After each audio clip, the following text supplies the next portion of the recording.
شروع اللہ کے نام سے جو سب پر مہربان ہے، بہت مہربان ہے۔ طاسین، یہ قرآن کی اور ایک ایسی کتاب کی آیتیں ہیں جو حقیقت کھول دینے والی ہے۔ یہ ان مومنوں کے لیے سراپا ہدایت اور خوشخبری بن کر آئی ہے جو نماز قائم کرتے ہیں اور زکوٰۃ ادا کرتے ہیں، اور وہی ہیں جو آخرت پر یقین رکھتے ہیں۔ حقیقت یہ ہے کہ جو لوگ آخرت پر ایمان نہیں رکھتے، ہم نے ان کے اعمال کو ان کی نظروں میں خوشنما بنا دیا ہے، اس لیے وہ بھٹکتے پھر رہے ہیں۔ یہی وہ لوگ ہیں جن کے لیے برا عذاب ہے، اور وہی ہیں جو آخرت میں سب سے زیادہ نقصان اٹھانے والے ہیں۔ اور اے پیغمبر، بلا شبہ تمہیں یہ قرآن اس اللہ کی طرف سے عطا کیا جا رہا ہے جو حکمت کا بھی مالک ہے، علم کا بھی مالک۔ اس وقت کو یاد کرو جب موسیٰ نے اپنے گھر والوں سے کہا تھا کہ مجھے ایک آگ نظر آئی ہے، میں ابھی تمہارے پاس وہاں سے کوئی خبر لے کر آتا ہوں، یا پھر تمہارے پاس آگ کا کوئی شعلہ اٹھا کر لے آؤں گا تاکہ تم آگ سے گرمی حاصل کر سکو۔ چنانچہ جب وہ اس آگ کے پاس پہنچے تو انہیں آواز دی گئی کہ برکت ہو ان پر بھی جو اس آگ کے اندر ہیں اور اس پر بھی جو اس کے آس پاس ہے، اور پاک ہے اللہ جو سارے جہانوں کا پروردگار ہے۔ اے موسیٰ، بات یہ ہے کہ میں اللہ ہوں، بڑے اقتدار والا، بڑی حکمت والا، اور ذرا اپنی لاٹھی کو نیچے پھینکو۔ پھر جب انہوں نے لاٹھی کو دیکھا کہ وہ اس طرح حرکت کر رہی ہے جیسے وہ کوئی سانپ ہو، تو وہ پیٹ پھیر کر بھاگے اور پیچھے مڑ کر بھی نہ دیکھا۔ ارشاد ہوا، موسیٰ ڈرو نہیں، جن کو پیغمبر بنایا جاتا ہے ان کو میرے حضور کوئی اندیشہ نہیں ہوتا، الا یہ کہ کسی نے کوئی زیادتی کی ہو، پھر وہ برائی کے بعد اسے بدل کر اچھے کام کر لے تو میں بہت بخشنے والا، بڑا مہربان ہوں۔ اور اپنا ہاتھ اپنے گریبان میں داخل کرو تو وہ کسی بیماری کے بغیر سفید ہو کر نکلے گا۔ یہ دونوں باتیں ان 9 نشانیوں میں سے ہیں جو فرعون اور اس کی قوم کی طرف تمہارے ذریعے بھیجی جا رہی ہیں۔ حقیقت یہ ہے کہ وہ نافرمان لوگ ہیں۔ پھر ہوا یہ کہ جب ان کے پاس ہماری نشانیاں اس طرح پہنچیں کہ وہ آنکھیں کھولنے والی تھیں تو انہوں نے کہا کہ یہ تو کھلا ہوا جادو ہے، اور اگرچہ ان کے دلوں کو ان کی سچائی کا یقین ہو چکا تھا، مگر انہوں نے ظلم اور تکبر کی وجہ سے ان کا انکار کیا۔ اب دیکھ لو کہ ان فساد مچانے والوں کا انجام کیسا ہوا۔ اور ہم نے داؤد اور سلیمان کو علم عطا کیا، اور انہوں نے کہا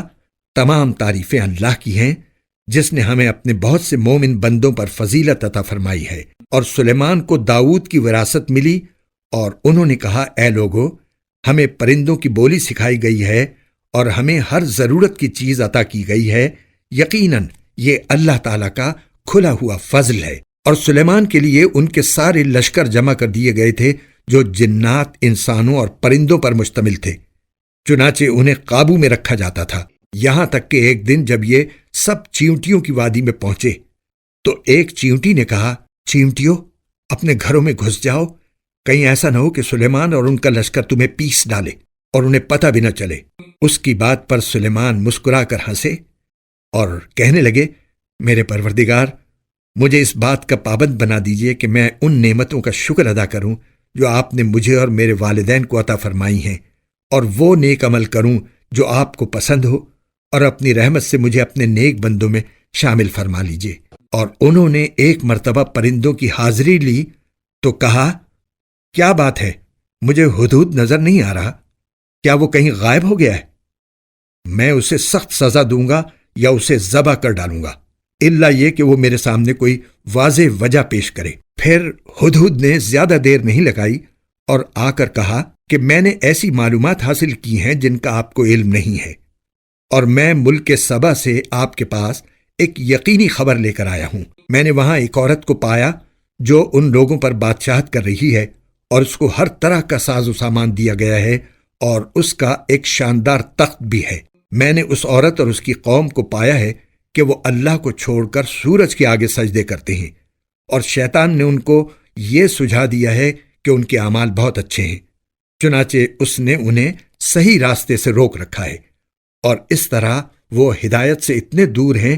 کہ اللہ کو سجدہ نہیں کرتے جو آسمانوں اور زمین کی چھپی ہوئی چیزوں کو باہر نکال لاتا ہے، اور تم جو کچھ چھپاؤ اور جو کچھ ظاہر کرو سب کو جانتا ہے۔ اللہ تو وہ ہے جس کے سوا کوئی عبادت کے لائق نہیں، اور جو عرش عظیم کا مالک ہے۔ سلیمان نے کہا، ہم ابھی دیکھ لیتے ہیں کہ تم نے سچ کہا ہے یا جھوٹ بولنے والوں میں تم بھی شامل ہو گئے ہو۔ میرا یہ خط لے کر جاؤ اور ان کے پاس ڈال دینا، پھر الگ ہٹ جانا اور دیکھنا کہ وہ جواب میں کیا کرتے ہیں۔ چنانچہ ہدہد نے ایسا ہی کیا،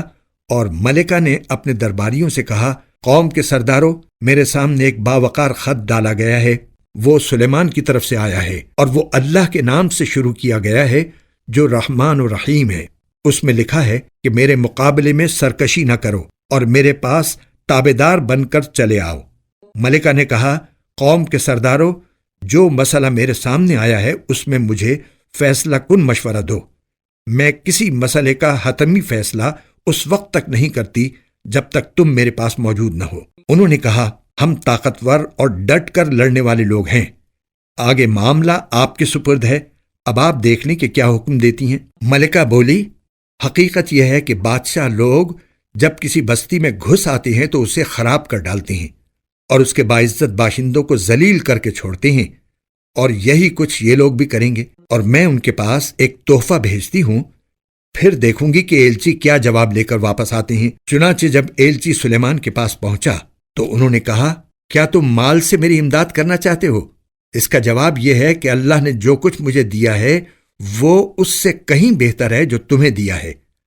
البتہ تم ہی لوگ اپنے تحفے پر خوش ہوتے ہو۔ ان کے پاس واپس جاؤ، کیونکہ اب ہم ان کے پاس ایسے لشکر لے کر پہنچیں گے جن کے مقابلے کی ان میں تاب نہیں ہوگی، اور انہیں وہاں سے اس طرح نکالیں گے کہ وہ ذلیل ہوں گے اور ماتحت بن کر رہیں گے۔ سلیمان نے کہا، اے اہل دربار، تم میں سے کون ہے جو اس عورت کا تخت ان کے تابعدار بن کر آنے سے پہلے ہی میرے پاس لے آئے؟ ایک قوی ہیکل جن نے کہا،